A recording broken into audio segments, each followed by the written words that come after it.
ಮೊದಲನೇದಾಗಿ ಈ ರಾಜ್ಯದ ಒಂದು ಹೆಣ್ಣು ಮಗು ಸುದೀಪ್ ಅವ್ರ ಮಿಸಸ್ ಆಗಿರ್ಬೋದು, ದರ್ಶನ್ ಅವ್ರ ಮಿಸಸ್ ಆಗಿರ್ಬೋದು. ದರ್ಶನ್ ಅವರ ಜೊತೆ ಆಗಿರೋ ಅನ್ಯಾಯಕ್ಕೆ ಅವರೆಲ್ಲರ ಅಭಿಮಾನಿಗಳು ಇವತ್ತು ಇದ್ದೀವಿ, ನಾಳೆನೂ ಇರ್ತೀವಿ, ನಾವು ಸಾಯೋ ಗಂಟ ಅವರ ಜೊತೆಲಿ ಇರ್ತೀವಿ. ಇದರ ಜೊತೆಗೆ ಮೇಡಮ್ ಅವ್ರು ಪದೇ ಪದೇ ಕೇಳ್ತಾ ಇದ್ದಾರೆ, ಒಬ್ಬ ನಟ ಬೆಳಿಬೇಕು ಅಂತ ಹೇಳಿದ್ರೆ ಅವ್ರ ಮನೇಲಿರೋ ಹೆಣ್ಮಕ್ಳನ್ನ ರೋಡ್ ತಂದಿಡ್ಬೇಕಾ ಅಂತ. ನೀವು 3 ಥಿಯೇಟರ್ ಇದೆ ಅಂತ ನಿಮ್ ಥಿಯೇಟರ್ನ ಉಳಿಸ್ಕೊಳಕ್ ನೋಡ್ತೀರಾ. ಇವ್ರು ಬಂದ್ಬಿಟ್ಟು ಅಲ್ಲಿ ಸುಪ್ರೀಂ ಕೋರ್ಟ್ ಆರ್ಡರ್ನ ಇಲ್ಲಿ ಓದಕ್ ಬರ್ತಾರೆ.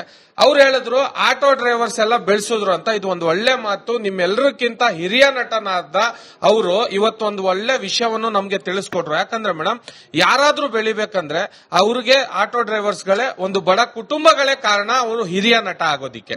ಇದ್ರ ಜೊತೆಗೆ ಯಾವುದೇ ಹೆಣ್ಣು ಮಗು ಆಗಿರ್ಲಿ, ನೀವು ಸಹ ಇದ್ರು ಕೂಡ ನಿಮ್ಗೆ ಜರ್ಗ್ ನಿತ್ಕೋ ಅಂತ ಹೇಳಿದ್ರು, ನಾವು ಕೂಡ ಯಾರಿಗೂ ಬಿಟ್ಕೊಡಲ್ಲ.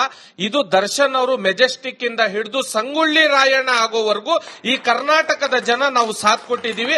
ಅವರು ಚಾಲೆಂಜಿಂಗ್ ಸ್ಟಾರ್ ಇರೋದಕ್ಕೆ ನಾನು ಇವತ್ತು ಯಂಗ್ ಸ್ಟಾರ್ ಅಂತ ಪಕ್ಷ ಕಟ್ಟಿದ್ದೀನಿ.